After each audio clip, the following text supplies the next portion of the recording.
I grew up in a family where women were taught that silence was obedience. After a girl turned 16, she was expected to stop speaking entirely. It wasn't written down anywhere, but everyone knew the rule: break it once, you were punished. Break it twice, the punishment was worse. No one ever dared to break it 3 times.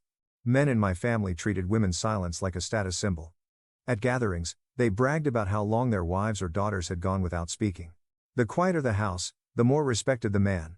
For years, this felt normal until I realized what silence was really for: control.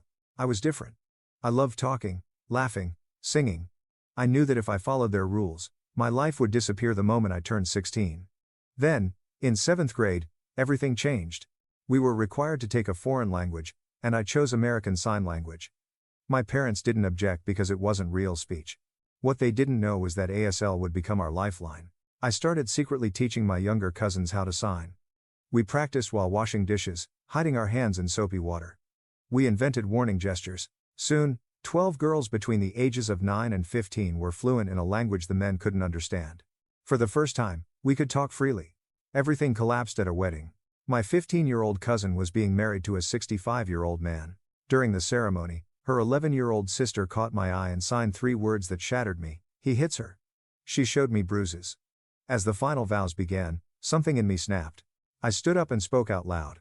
The room exploded. But then, something incredible happened. Other girls stood too. Some hadn't spoken in years. They shouted about the abuse, about the beatings, about how illegal this was. Police arrived. Child Protective Services separated my cousin from the groom. The wedding was shut down. That night, I paid the price. I was locked in a basement for days. Interrogated. Threatened. They tried to force an early silence ceremony on all of us. But my teacher noticed I was missing from school. She came with a social worker.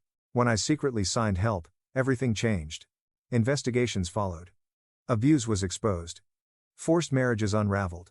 Arrests were made. Half the family ended up facing criminal charges. The other half demanded I pretend none of it ever happened. But the silence was broken.